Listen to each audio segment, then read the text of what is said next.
Croeso I drydydd noson Gwobrau Chwaraeon Actif. Steve Perks yn enw I, cyn-wibiwr Rhyngwladol Cymru a hyfforddwr rasus cyfnewid medal aur Gemau Olympaidd Athens 2004. Fel hyfforddwr fy hun, mae'n anrydedd mawr cael bod yn rhan o'r Gwobrau I ddathlu llwyddiant sêr chwaraeon y sir. Wedi cael ei ofyn I weid cwpl eiriau ynglyn â'n gyrfa hyfforddi. Eithaf I dechrau bant dros 30 o flynyddoedd yn ôl yn hyfforddi grŵp o wybwyr yn Gyfyrddin, ac wrth cael rhyw fath o lwyddiant a hefyd cael cymwysterau I fynd gyda'r llwyddiant, fe gaethoi cyfle I fod yn rhan o tîm Cymru a prif hyfforddwr yn gemau gymanwlad Victoria yn 94. O fanni, gaethoi cyfle I fod yn rhan o tîmoedd Brydain, gyda tîm uwch sef y seniors am tua 6 mlynedd I ddod I llwyddiant Athens yn 2004. Ers ymddeol ar y lefel ryngwladol, fi wedi dod nôl i'r cyffiniau agos, sef Gyfyrddin, I hyfforddi unwaith eto.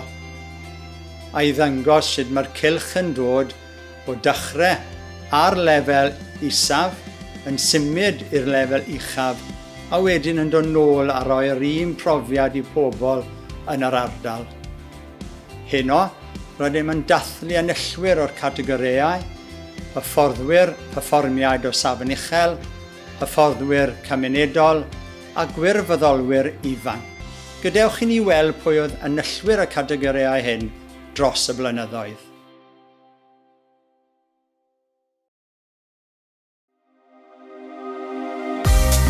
Ennill y Wobr yn 2013, mae Austin wedi bod yn un o'r ychydig iawn o hyfforddwyr yng Nghymru a ddewiswyd I fod yn rhan o grŵp arian hyfforddi nofio Cymru. Mae'n mynychu gwersylloedd hyfforddi gyda nofwyr elitaidd yn rheolaidd ac yn derbyn hyfforddiant uwch gan nofio Prydain a nofio Cymru. Heb unrhyw gystadleuaeth yn ystod 2020, trefnodd nofio Cymru gyfarfod rithwyr a gydag Austin fel ei hyfforddwr gwnaeth nofio Sir Gaer yn rhyfeddol o dda. Wnaeth sawl nofiwr cyflawni amser gorau personol a fel sgwad enillwyd 9 gwobr aur, 5 gwobr arian, 4 gwobr efydd a 25 lle gorau arall.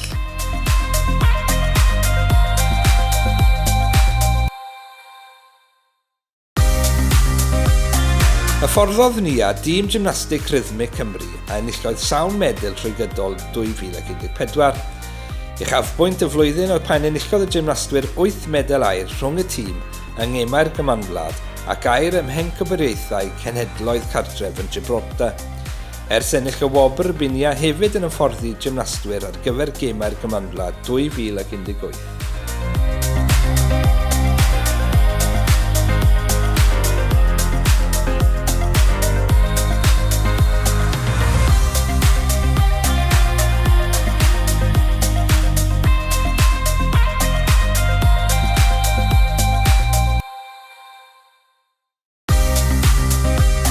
Yn ystod tymor 2014 a 2015, hyfforddodd Kevin sawl athletwr a gystadlodd yn llwyddiannus ar lefelau cenedlaethol a ryngwladol. Ar ôl hyfforddi am dros 35 mlynedd, mae Kevin yn dal I fod yn hyfforddwr weithgar iawn yn Hariaeth Caerfyrddin ac mae hefyd yn ymwneud ag athletau Cymru, Chwaraeon Cymru a Chyngor Tref Caerfyrddin. Mae ei holl athletwr dros y blynyddoedd wedi gwerthfawrogi amser a'r ymdrech a mae wedi rhoi ar ei rhan.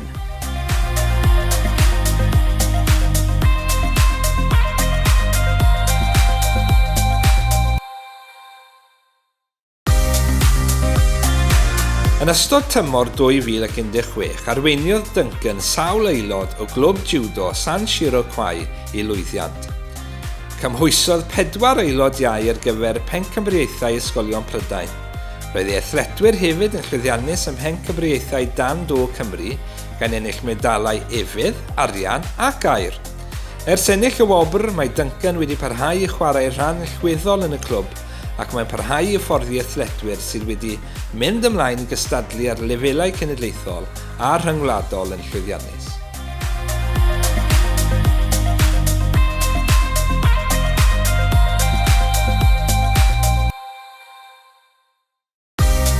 Yn dilyn ei rôl lwyddiannus fel hyfforddwr cynorthwyol y Scarlet, yn 2017 daeth Wayne Pifac yn brif hyfforddwr ac roedd yn allweddol wrth arwain y tîm i fuddugoliaeth yn y Guinness Pro 12, sef llwyddiant cynghrair cyntaf y tîm mewn 14 mlynedd. Ers ennill y wobr, mae Wayne bellach wedi cymryd lle Warren Gatland fel hyfforddwr tîm cenedlaethol Cymru ac yn mis Chwefror 2020 yn ei gêm cyntaf yn y 6 gwlad fel prif hyfforddwr, llwyddodd Cymru i guro'r Eidal 40-0 yng Nghaerdydd. Mae Wayne a thîm hyfforddi Cymru yn parhau i fynd ar wlad o nerth i nerth.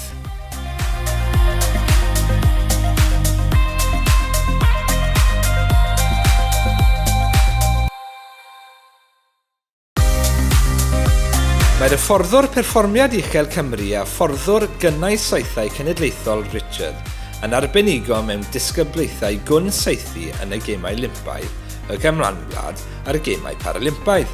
Mae wedi bod ar flaen y gad yn system hyfforddi WTF ers i sefydlu yn 2011, ac mae wedi hyfforddi athletwyr iau sydd â diffyg profiad i ddod yn campwyr Ewropeaidd a'r byd mewn cyfnod byr.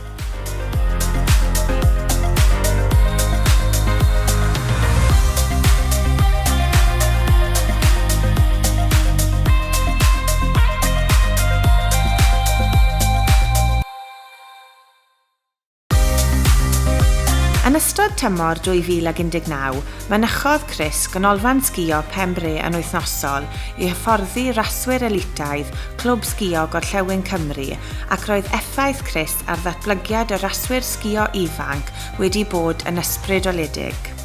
Gydag enw da cynyddol, fe gwahoddwyd i hyfforddi gyda Impulse Racing yn yr Eidal yn mis Mawrth 2019. Ers ennill y wobr, mae wedi benodi'n prif hyfforddwr Academi Rhanbarthol Snowsport Cymru a gofynnwyd iddo hefyd weithio gyda rhaglen rasio sgïo Alpaidd y ddreigiau.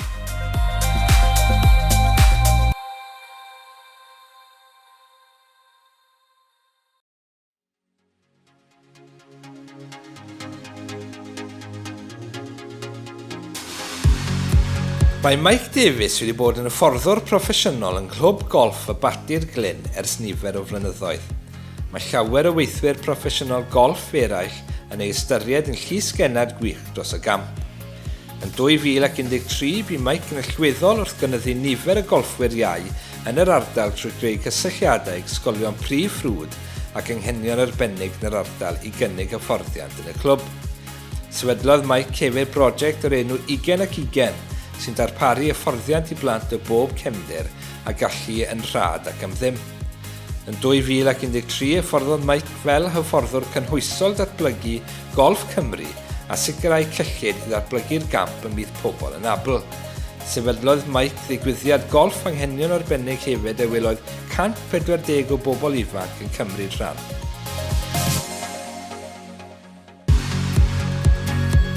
Yn 2014, roedd 2 yn hyfforddwr lefel 2 llwyddiannus yn 3 Counties Archers a thu hwnt i Gymru. Hyfforddodd sawl seithwr oedd yn cystadlu ar lefel rhanbarthol, genedlaethol a rhyngwladol. Yn ystod y flwyddyn, cynhaliodd 2 sawl sesiwn i blant o bob gallu ac annog pob plentyn trwy llwybr y clwb. Roedd 2 hefyd yn fentor i ddarpar hyfforddwyr.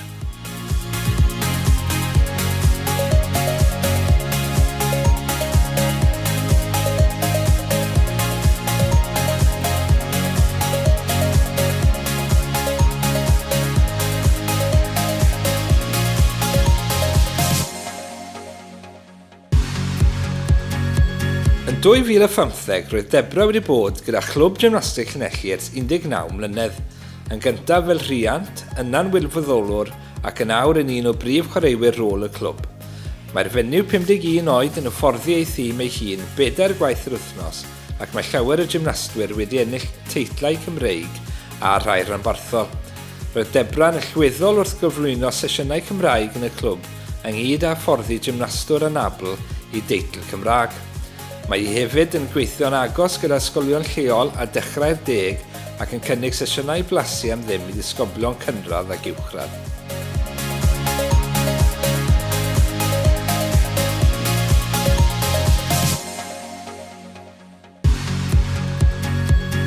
Yn ôl yn 2016, roedd Noson yn unigolyn ymroddedig a brwdfrydig a roddodd o'i amser hamdden i hyfforddi yng nghlwb bowlio dan do Dinefwr. Mae Noson yn ysbrydolaeth go iawn i llawer o chwaraewr bowlio dan do lleol, lle mae'n rhoi hyder i lawer o blant rhwng 8 ac 18 oed i chwarae bowliau. Roedd Noson bob amser yn gwneud y sesiynau'n hwyl ac yn annog bobl ifanc i gymryd rhan yn y gamp, gan wneud y gêm yn un i bawb ei chwarae.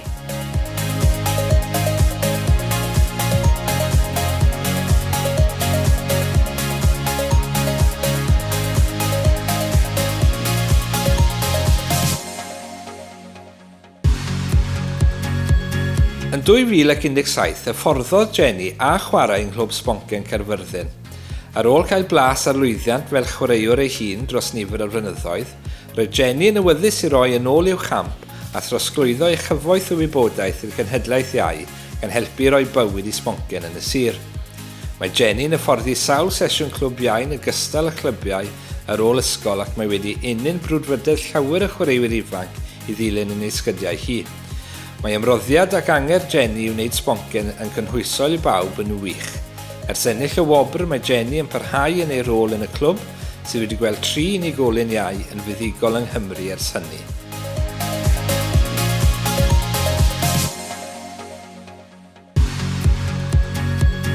Mae Aled yn unigolyn calonogol a wnaeth ymroi ei amser i wella ffitrwydd unigolion trwy ei nifer o grwpiau rhedeg. Ers dechrau grŵp rhedeg San Clair yn 2015, mae Aled hefyd wedi sefydlu grŵp yng Nghaerfyrddin yn 2017 a nawr gwelwyd dros 55 o rhedwyr yn mynychu'n wythnosol. Mae ei ymdrechion i wella iechyd a ffitrwydd y gymuned yn ei weld yn cynnig nifer o sesiynau o rai ar gyfer dechreuwr i'r rhedwyr ultramarathon ac yn fwy diweddar mae wedi dechrau grŵp newydd i bobl ifanc yn ei harddegau.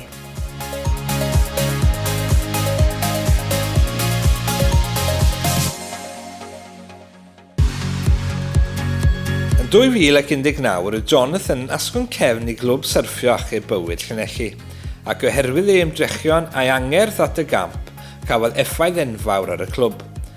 Mae ei bersonoliaeth gyfeillgar ac agos atoch yn sicrhau bod gan bawb gwên ar ei wynebau ac wedi mwynhau'r sesiynau. Cyflawnodd Jonathan lawer o roliau yn y clwb ac un ohonynt oedd arwain sesiwn ar y traeth. Bu Jonathan hefyd yn arwain penwythnos hyfforddi blynyddol, y clwb yn cynnwys 2 ddiwrnod o ddysgu a rhoi sgiliau achub bywyd hanfodol ar waith. Roedd Jonathan hefyd yn reolwr tîm ar gyfer tîm achub bywyd Cymru.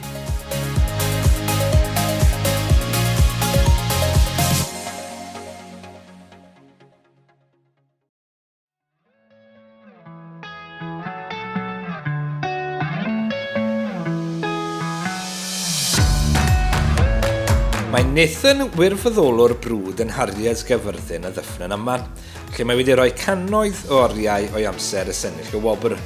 Yn ystod y tymor oedd gan Noson sawl rôl yn y clwb, roedd yn reolwr tîm cynorthwyol ar gyfer y tîm trac, traws gwlad, rasys cyfnewid ar y ffordd a chwaraeon neuadd ac ar gyfer tîmau athletaidd thraws gwlad ysgolion dyfed Gorllewin Cymru. Yn ystod tymor 2013, Noson oedd reolwr tîm hun y bechgyn, a oedd yn gryn dipyn o waith gan fod yn rhaid iddo ddelio thîm o 50 o athletwyr ifanc. Ers ennill y Wobrau, mae Noson yn parhau i wirfoddoli yn y clybiau gan ymgymryd ar gwahanol roliau yn y 2 glwb, ac ar hyn o bryd mae reolwr gwefan Harriers Gaerfyrddin.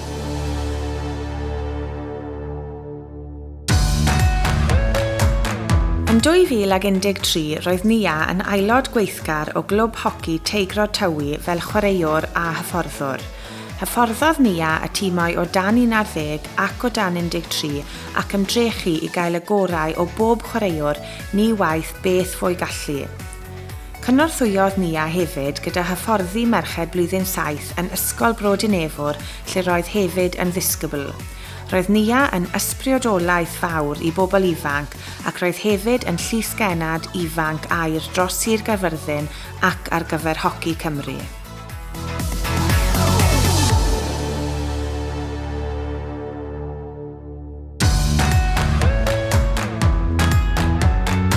Chwaraeodd Zoe ran ynatod yng nghlwb hoci merched Caerfyrddin, lle cyfrannodd nifer o oriau o'i gwirfodd. Hi oedd trysorydd y clwb a oedd yn gynnwys casglu ffïoedd, telio y nawdd, talu a reolau'r cyfrif banc. Roedd Zoe hefyd yn aelod y dîm cyfarthrebu'r clwb ac fel hyfforddwr cymwys a dyfarnwr, yn aml roedd hi'n ymgymryd ar rolau hyn.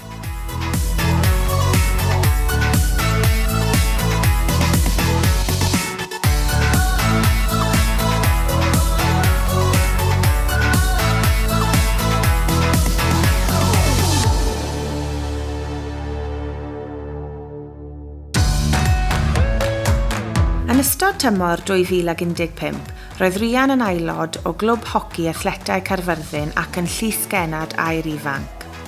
Yn rhan o rôl y llysgenad, bu'n hyfforddi hoci iau lle gwelwyd rhwng 60 a 80 chwaraewr yn wythnosol, trefnodd y tîm hun ac roedd hefyd yn hyfforddi mewn ysgolion gynradd.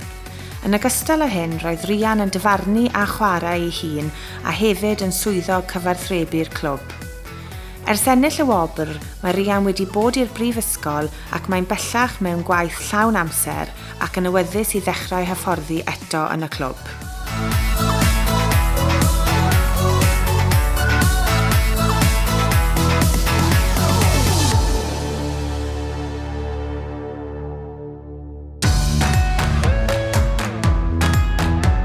Rhoddodd Maisie lawer amser i wirfoddoli y maes hoci ar lefel clwb ac ysgol.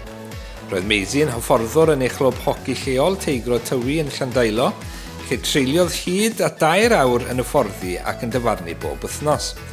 Roedd Maisie hefyd wirfoddoli yn yr ysgol gyda chlybiau amser cynno, gan ddyfarnu'r ysgol isaf mewn rygbi ac hoci a threfnu rygbi ferched.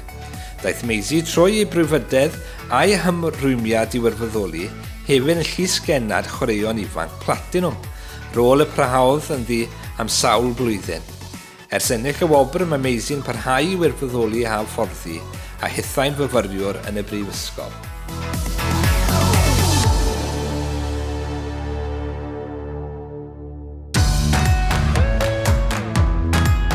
Yn 2017, enwebwyd Joshua gan glwb bowlio Cydweli oherwydd ei agwedd gadarnhaol a'i werthoedd at waith. Dangosodd angerdd dros datblygiad y clwb a sefydlodd yr adran iau yn llwyddiannus a mae'n parhau i fod yn gyfrifol amdanynt hyd heddiw. Mae Joshua yn parhau i wirfoddoli yn y clwb fel ysgrifennydd a chydlynydd bowlio iau ac mae'n enghraifft ddisglair o rôl gadarnhaol y gall pobl ifanc ei chwarae mewn clwb.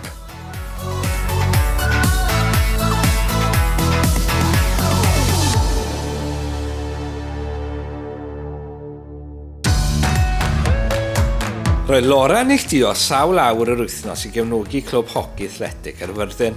Roedd ei rolau'n cynnwys marchnata, rhwyddo ac yn llunio digwyddiadau, yn ogystal â bod yn llysgenad air hoci Cymru. Roedd hi'n hynod angerddol am ddatblygiad y clwb a chydlynodd tîm o lysgenhadon i gynyddu cyfranogiad a thyfu gweithlu'r clwb.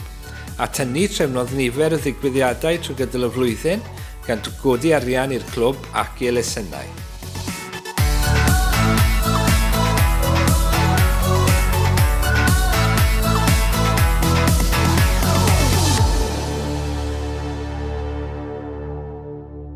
Mae gennym gyfoeth o dalent yma yn Sir Gaerfyrddin.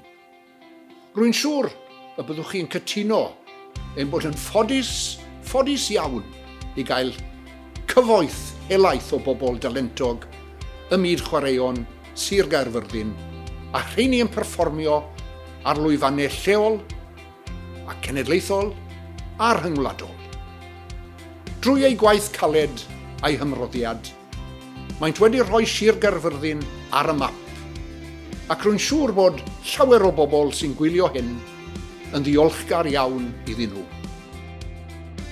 Ynghyd ac ystod o sefydliadau, mae ein tîm chwaraeon cymunedol yn gweithio'n agos iawn gyda chlybiau ac unigolion i helpu i wneud cyflawniadau fel y rhai rydym wedi gweld heno a hynny wedi'n yn bosib.